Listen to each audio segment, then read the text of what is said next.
नमस्कार, आदाब, सत श्री अकाल। मित्रों, समाधान कार्यक्रम में एक बार पुनः आप सभी का स्वागत है। मित्रों, कपिल वस्तु के राजकुमार सिद्धार्थ, उनके मन में कुछ घटनाओं को देखकर विरक्ति का भाव पैदा हुआ और वो घर से जंगल की ओर निकल गए। बहुत वर्षों तक उन्होंने साधना की, लेकिन जब बुद्धत्व प्राप्त नहीं हुआ, सत्य ज्ञान प्राप्त नहीं हुआ, तो मन में थोड़ी निराशा पैदा हुई और वो वापस कपिल वस्तु की ओर लौटने लगे। जब उन्हें प्यास लगी तो एक झील में पानी पीने के लिए गए। उन्होंने देखा कि एक गिलहरी अपनी पूंछ बार बार झील के पानी से भिगा रही है और उसे दूर जाके छिड़क के आ रही है। सिद्धार्थ ने पूछा कि गिलहरी, तुम ये क्या कर रही हो? उसने कहा कि इस झील में गिरकर मेरे बच्चे मर गए थे, मुझे बहुत आक्रोश है इस झील पे, मैं इस झील को सुखाना चाहती हूँ। सिद्धार्थ ने कहा कि चाहे तुम हजारों वर्ष जियो और करोड़ों अरबों बार ये प्रयास करती रहो, अपनी पूंछ भिगा करके बाहर छिटक के आओ, फिर भी ये झील तो सूखेगी नहीं। तुम ये व्यर्थ प्रयास क्यों कर रही हो? गिलहरी ने कहा, ये आपका मानना है कि मैं सफल नहीं होंगे, लेकिन ये मेरा मानना है कि मैं अपना प्रयास अपने जीवन के अंत तक करती रहूंगी, क्योंकि मेरा ये मानना है कि एक बार यदि व्यक्ति कुछ निश्चय कर ले और उस पर अटल रहे तो उसे सफलता अवश्य मिलती है। सिद्धार्थ की आंखें खुल गई और वो कपिल वस्तु की ओर नहीं लौटे, लेकिन वापस जंगल में गए, कठोर तप किया। और आप जानते हैं, बौद्ध धर्म उन्हीं की देन है। वास्तव में कई बार जीवन में हम थक जाते हैं, निराश हो जाते हैं और सोचते हैं कि वास्तव में क्या होगा, क्या मैं सफल हो पाऊंगा। लेकिन यदि हम अटल रहते हैं उस गिलहरी की तरह, तो निश्चित रूप से सफलता हमारे कदम चूमती है। समाधान आपको यही आशा की किरण बार बार लगातार दिखाता है और हमें हमेशा अंधकार से प्रकाश की ओर, समस्या से समाधान की ओर लिए चलते हैं। आदरणीय राजयोगी सूर्य भाई जी, आइए उनका अभिनंदन करते हैं। प्रता जी, आपका बहुत बहुत स्वागत है। Thank you. एक प्रेरक बात था प्रता जी, व्यक्ति हार तो जाता है, लेकिन हार स्वीकार न करके यदि सतत प्रयास करता रहे, यदि अटल निश्चय रखे अपने ऊपर, तो सचमुच परिस्थितियों को बदलने में देर नहीं लगती। बिल्कुल, थक जाता है मनुष्य, और यदि वो अथक बना रहे, लेकिन इसके लिए उसे बहुत अच्छी विल पावर की जरूरत होती है। जैसे महात्मा बुद्ध भी, सिद्धार्थ भी अपने मनोबल को डाउन होता देख चल दिया था ना वापिस हार मानकर। सचमुच समस्याएं भी ऐसी हैं जो मनुष्य को तोड़ डालती हैं और उसे कहीं ना कहीं लगता है कि शायद इन समस्याओं से निजात पाना अब संभव नहीं है। अब चलो छोड़ दो इन चीज़ों को, और इस तरह समस्याओं का फोर्स बढ़ता ही जाता है। लेकिन मनुष्य अगर सचमुच दृढ़ संकल्पधारी हो जाए और वो परमात्मा का साथ भी ले, इसमें मुख्य बात ये है कि अब राजयोग में हमें ये विशेष रूप से फीलिंग दी जाती है कि तुम अब अकेले नहीं हो, तुम्हारे साथ तुम्हारा परम पिता ऑलमाइटी, जो सर्वसमर्थ है, जो सारे संसार का बोझ उठाने में समर्थ है, जो सारे संसार की समस्याओं को एक ही सेकंड में नष्ट करने में भी समर्थ है, ऐसा सर्वशक्तिवान तुम्हारा साथी है। उसके साथ को ले लो, उसको अपना साथी बना लो, उससे जुड़ जाओ, तो उसकी संपूर्ण शक्तियां भी तुम्हारे साथ काम करेंगी। ये चीज़ हमें थकने नहीं देगी। थकता है मनुष्य तब जब वो अकेला होता है। देखिए, यात्रा में दो भी साथी हों, दो तीन हों, बड़े आनंद से यात्रा कर तो बातचीत करेंगे, कुछ बात भी आ गई, एक दूसरे को लाइट करेंगे, शेयर करेंगे आपस में बातें, हंसते बहलते, कभी गीत गा रहे, कभी बजा रहे, कभी डांस कर रहे हैं और आगे बढ़ते चलेंगे। तो जीवन की इस यात्रा में कोई साथी अवश्य चाहिए। देखो, देहधारी साथी भी हर एक के साथ हैं, लेकिन कहीं कहीं देहधारी साथी भी पूरा समय साथ नहीं दे पाते हैं।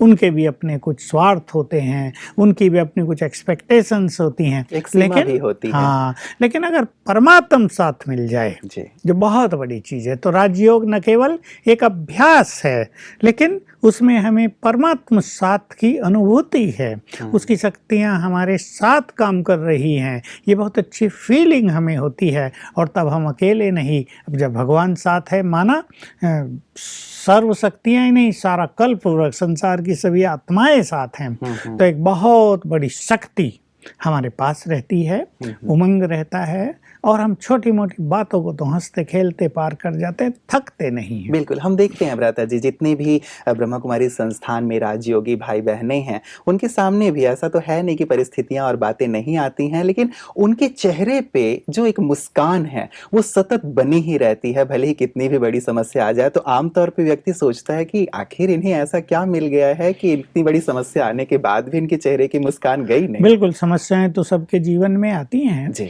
ब्रह्मा कुमारी में आ जाने का अर्थ ये नहीं कि पास्ट का कर्मिक अकाउंट खत्म हो गया है। बिल्कुल। जो जिसने किया है वो उसके साथ है, और किसी भी अच्छे मार्ग पर चलने पर कभी कभी बाधाएं ज़्यादा भी आती हैं।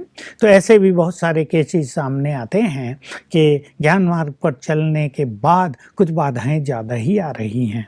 लेकिन कई लोग तो सचमुच उसमें ऐसे अचल अडोल रहते हैं, ऐसे शक्तिशाली बन जाते हैं, बस जैसे इस खुशी में वो डांस करते रहते हैं कि हमें इस जीवन में क्या मिल गया, सब कुछ चला जाए। देखिए, जब आज तक हम ये कहते थे सब कुछ हमारा ले लो, भगवान से मिला दो, तो जब भगवान मिल गया तो जाने दो सब कुछ, ऐसी कईयों की भावना हो जाती है। और वास्तव में ये उनके लिए थोड़ी सी परीक्षा होती है, उनका कुछ भी जाता नहीं है, वो एक खेल चलता है और फिर सब कुछ कई गुना उन्हें प्राप्त हो जाता है। तो यही बात है, वो अथक रहते हैं। और एक स्पिरिचुअल इंटॉक्सिकेशन है, ये खुमारी है, ये इसको ईश्वरीय नशा खुमारी कहते हैं कि भगवान हमारा साथी है, न केवल वो बाप है लेकिन वो साथी है। तो इससे सबके चेहरों पर मुस्कुराहट बनी रहती है, एक बल रहता है भ्राता जी। जैसा हम हमेशा चर्चा करते आ रहे हैं कि व्यक्ति यदि अकेला खड़ा होता है तो बिल्कुल निराश भी हो जाता है, थक भी जाता है। अच्छा, यदि एक लंबी यात्रा है, जीवन तो एक लंबी यात्रा है और अकेले ही यदि चलना हो तो थकना लाजमी है, परेशान होना लाजमी है। लेकिन यदि ईश्वर जैसा साथी, सहयोगी, संरक्षक मिल जाए तो मैं समझता हूँ इससे बड़ी बात, इससे बड़ी प्राप्ति और कुछ हो ही नहीं। क्योंकि आजकल की जो जीवन की यात्रा है, अब से 100 साल पहले, 500 साल पहले यही जीवन की यात्रा बहुत अच्छी होती थी। संसार में एक दूसरे का कोऑपरेशन होता था। हम वैसे भी यात्राओं में देखते थे, अपने इस जीवन में देखा, लोग घोड़ों पे चलते थे या पैदल चलते थे। जहाँ गांव आ गया वहाँ अपना डेरा डाल दिया, किसी के घर भी रहे, वहीं खाया पिया, वहीं सोए, अगले दिन फिर चल दिए। बड़ी ईमानदारी, कोई किसी का कुछ लेगा नहीं, लूटेगा नहीं। तो वो समय था जब जीवन की समस्याएं भी कम थी और उनका सामना करने के लिए बहुत सारे साथी मिलते थे। अब कलयुग के अंत में ये यात्रा कांटों से भरी हुई हो गई है, दुखों से भरी हुई हो गई है, अनेक निगेटिव फीलिंग्स, न जाने क्या क्या इस यात्रा पर मनुष्य के सामने आते हैं। तो ऐसे में अगर भगवान जैसा साथी मिल जाए तो कहने ही क्या। अर्जुन के लिए दिखाते हैं, उसको श्री कृष्ण जैसा साथी मिल गया, पांडवों को श्री कृष्ण जैसा फ्रेंड और गाइड और एडवाइजर मिल गया। तो जहाँ तहाँ उनकी सेफ्टी होती रही, वो उनका विजय अभियान चालू रहा। अगर उनके साथ वो गाइड न होता तो उनका विजय अभियान कब का रुक जाता। और वैसे भी ये कहते हैं भ्राता जी कि कितनी अक्षुणी सेना थी दुर्योधन के पास और उसने वही मांगा था और इनके साथ केवल भगवान का साथ था। तो जहाँ भगवान का साथ होता है वहाँ सफलता और विजय तो अवश्य हो ही जाती है। बस ये हम भी उसे अपना साथी बना लें तो चमत्कारिक अनुभव होंगे। सच तो यह जीवन में समस्याएं रहेंगी नहीं जिनसे हमें जूझना पड़े। बिल्कुल। तो भ्राता जी चलिए, हम ये चाहते तो हैं, शुभकामना तो है सभी के लिए कि किसी के जीवन में कोई समस्या ना रहे, लेकिन ये भी सत्य है, इस सत्य को स्वीकार करना होगा कि जीवन में समस्याएं हैं। लेकिन हाँ ठीक है, कैसे उसे हम निपटाएं ये एक दूसरी चीज है। भ्राता जी, ये पहला जो हमारे पास मेल आया है ये समस्तीपुर से आया है। चंद्रकिशोर ठाकुर जी लिख रहे हैं कि मैं रेलवे से रिटायर हो चुका हूं, सभी बच्चे वेल सेटल्ड हैं, घर में भी सभी सुख सुविधाओं के साधन हैं, किसी चीज की कोई कमी नहीं है, फिर भी मेरा मन बहुत परेशान रहता है। कई बार तो मैं अकारण ही बहुत अशांत हो जाता हूं, इसका कारण मुझे समझ में नहीं आ रहा है, कृपया कुछ समाधान बताएं। ये बात को कुछ लोगों के साथ आजकल बढ़ती जा रही है। कुछ के क्या, अधिकतर जो हमारी जनसंख्या है संसार की, वो इस फीलिंग से ग्रस्त होती जा रही दिनों दिन कि सब कुछ अच्छा है, बच्चे ठीक, नौकरी अच्छी रही, पैसा बहुत मिल गया, मकान बना लिया, रिटायर हो गए, अब कुछ काम नहीं रहा। एक्चुअली तो रिटायर होने पे भी ये झंझट बहुत आते हैं क्योंकि फ्री हो गए तो पहले तो सारी एनर्जी उस काम में, जिम्मेदारियों में लगी रहती थी।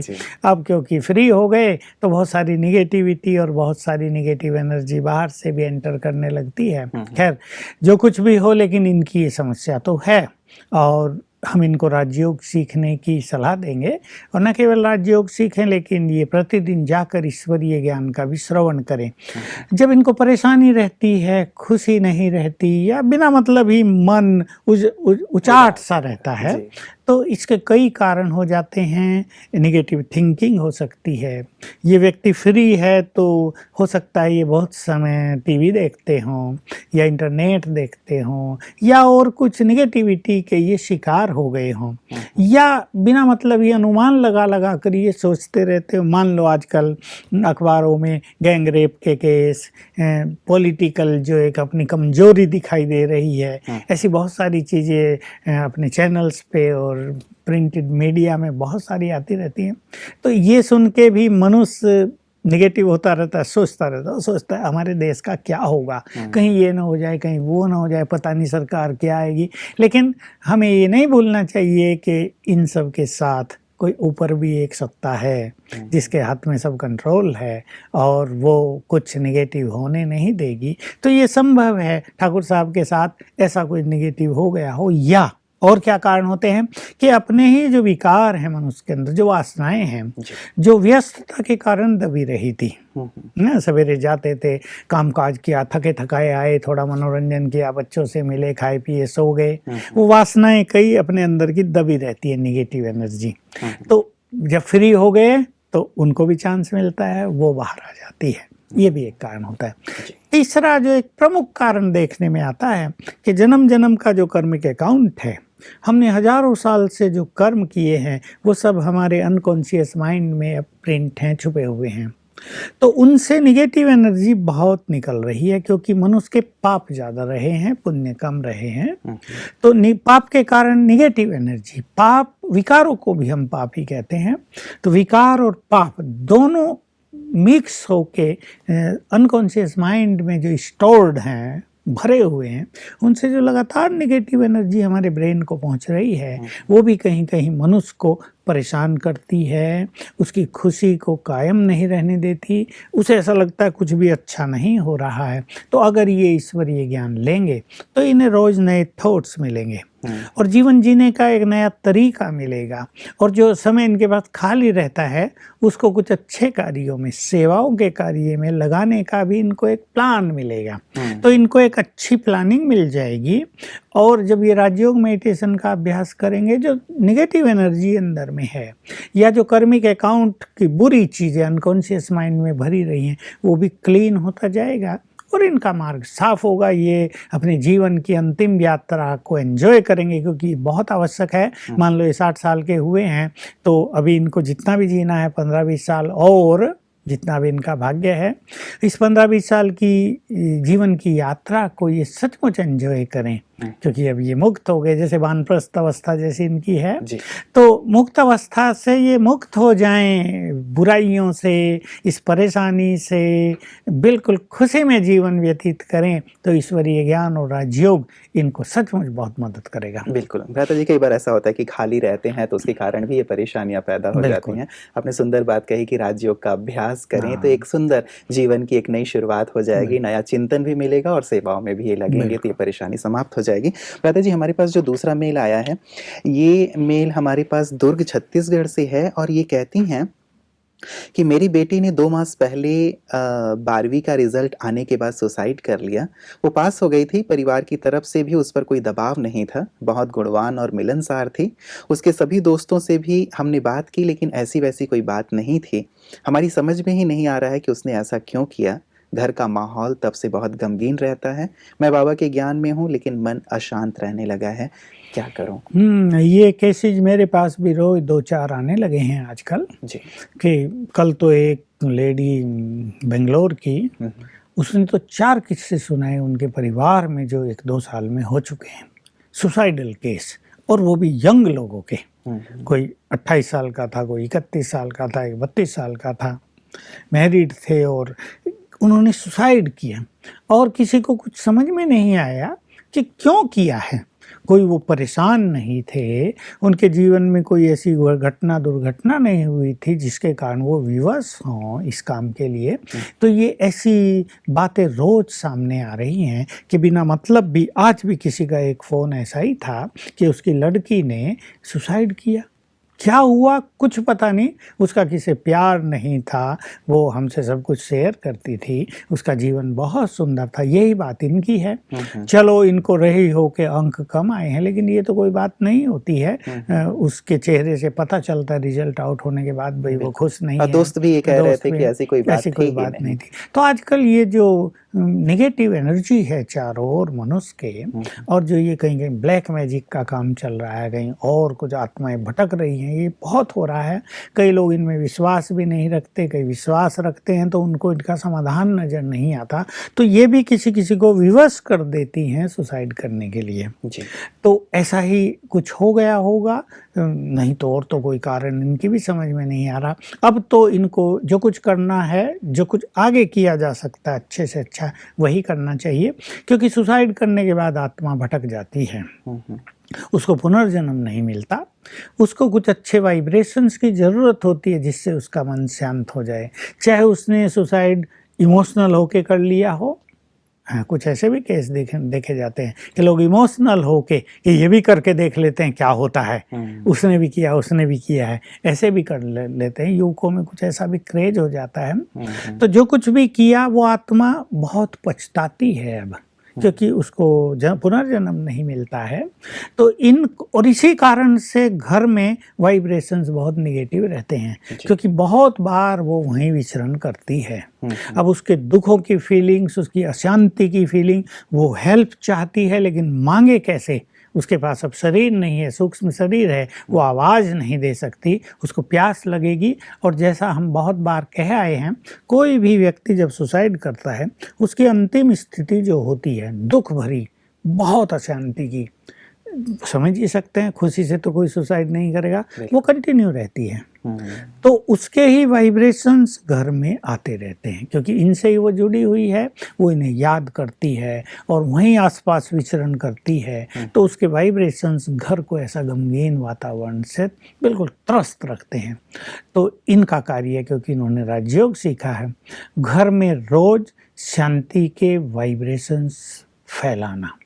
तो मैं इनको राय दूंगा कि ये कम से कम 2 बार आधा घंटा अपने घर में बहुत अच्छा मेडिटेशन करें और उस आत्मा के लिए भी योग के सुंदर वाइब्रेशंस दें, ताकि उसका चित्त शांत हो जाए।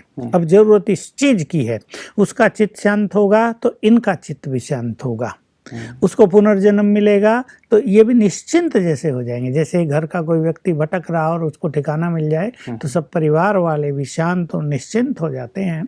तो उसको ठिकाना मिलेगा, पुनर्जन्म होगा तो इनका चित्त आपे ही चैन में आ जाएगा। एक तो ये काम इन्हें करना है डेली, लेकिन कुछ लंबा समय करना पड़ेगा। पहले 21 दिन करें, फिर 21 दिन करें, फिर 21 दिन करें, 3 बार 21-21 दिन। ये अपने घर में इस तरह के गुड वाइब्रेशन, शांति के वाइब्रेशंस, प्योरिटी के वाइब्रेशंस फैलाने के लिए बहुत अच्छा राजयोग मेडिटेशन करें। लेकिन ये आवश्यक है कि उस आत्मा के लिए ये कुछ पुण्य भी करें। और पुण्यों में एक बहुत बड़ा पुण्य होता है कि भगवान को भोग लगवा देना उनके निमित्त जी। तो इससे परमात्म ब्लेसिंग्स भी उसको मिलने लगती हैं और उसका चित्त शांत होने लगेगा। दूसरा, उसके निमित्त ब्राह्मणों को, पवित्र आत्माओं को ब्रह्मा भोजन खिला देना, ये भी एक बहुत बड़ा पुण्य है। उसके नाम से और कुछ दान पुण्य कर देना ताकि उसका चित्त शांत हो जाए, इसकी बहुत ज़रूरत है। क्योंकि ये सब साधन मैंने कई केसेज में कराए हैं और सब कुछ ठीक हुआ है, ये उनको अपने वाइब्रेशन से पता चल गया। तो ये सब कार्य इन्हें अवश्य करने चाहिए। माता जी, ये सारे कार्य तो ये करें, ब्रह्म भोजन की बात आपने कही, योग की बात आपने कही, लेकिन ये तो ज्ञान में है, चलिए इन्होंने अपना नाम भले ही नहीं लिखा है, लेकिन परिवार के अन्य सदस्यों के मन में एक चीज हमेशा शायद खटकती ही रहेगी कि आखिर उसने ऐसा क्यों किया।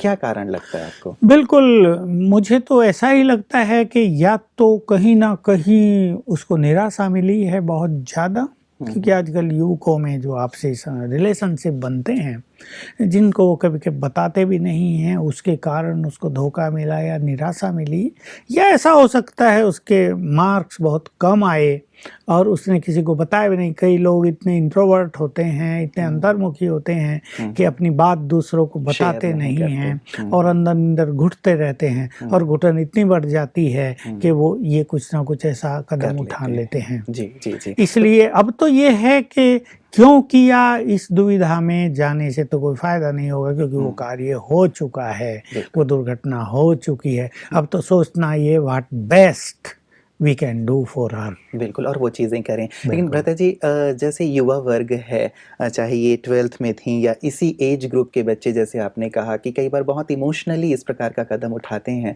लेकिन बाद में उनके पेरेंट्स हैं, उनकी फैमिली वाले हैं, उनको बहुत ज़्यादा दुख और तकलीफ होती है।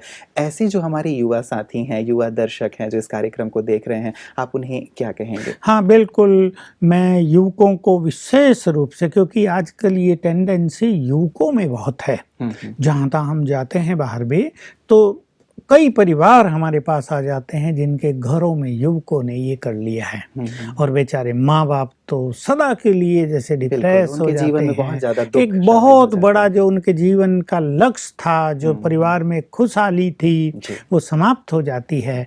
तो मैं पहले तो युवकों को ये कहूँगा कि वो केवल अपने बारे में न सोचें, अपने परिवार का भी ध्यान दें। जो उनको बहुत प्यार कर रहे हैं, वो उनकी माँ है, उनके बाप हैं, उनके भाई बहनें हैं, रिलेटिव्स हैं, जो उनको बहुत प्यार कर रहे हैं, उनके प्यार को भी फील करें।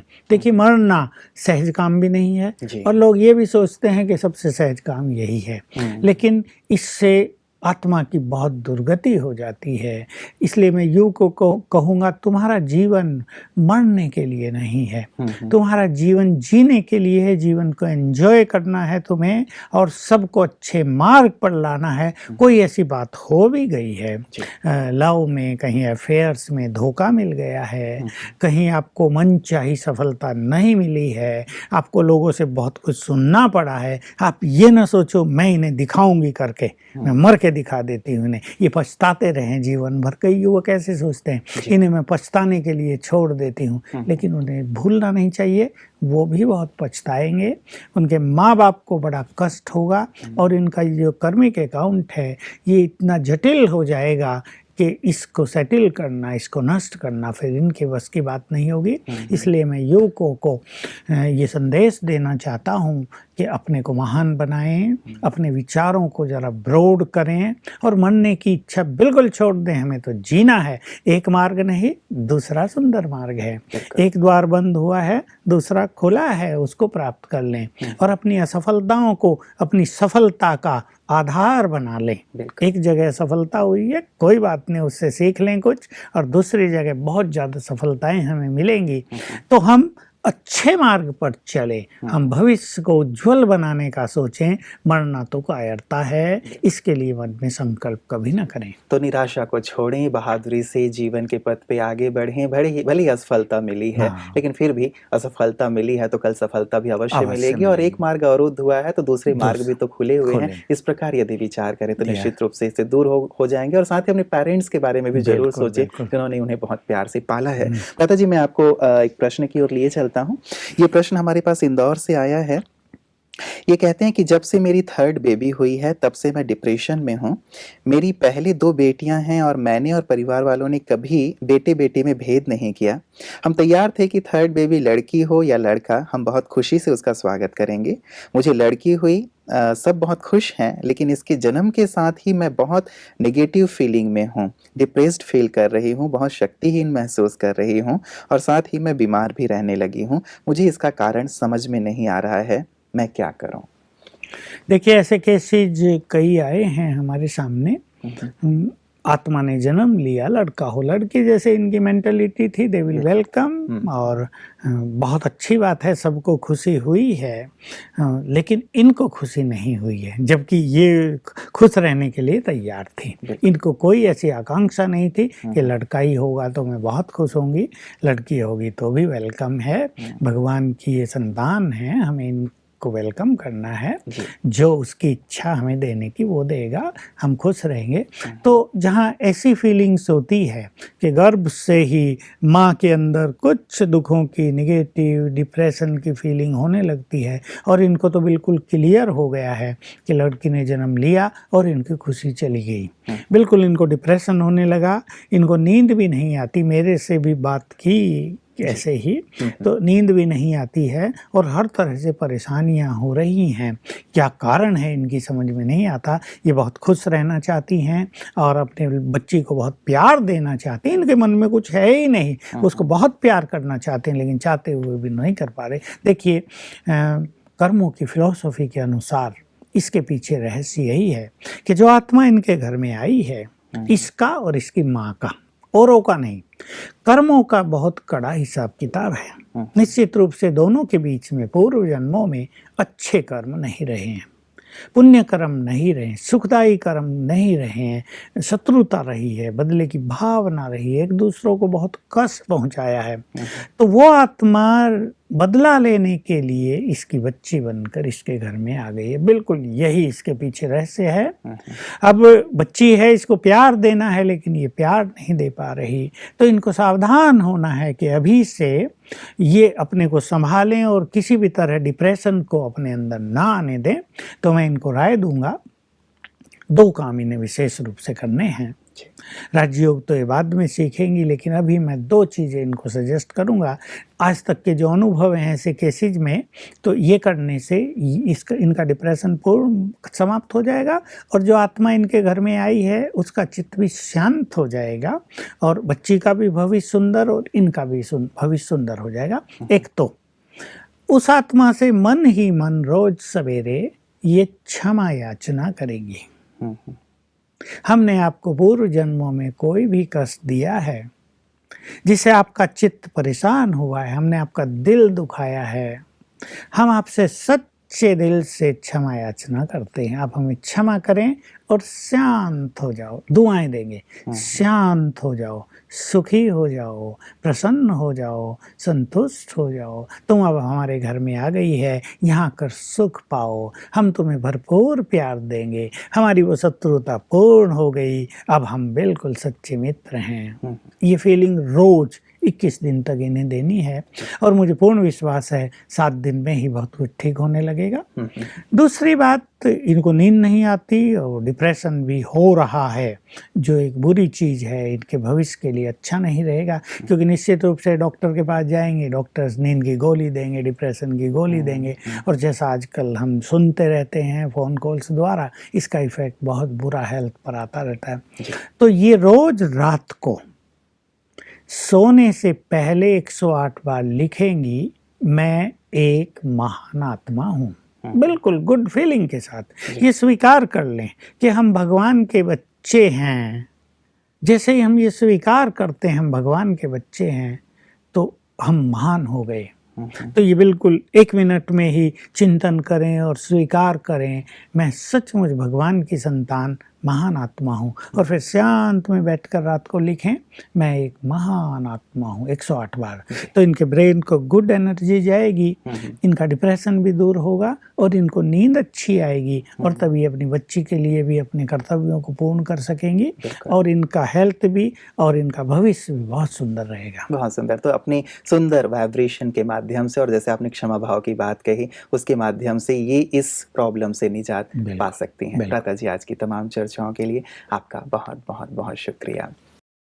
मित्रों, समाधान विशेष करके आप लोगों की समस्याओं के लिए ही है, और ये हमारा विशेष लक्ष्य है कि जीवन में किसी भी प्रकार की यदि आपके पास कोई तकलीफ़ है, आपके पास कोई भी परेशानी आ गई है, समस्या आ गई है, तो आप उसे हम तक अवश्य भेजें।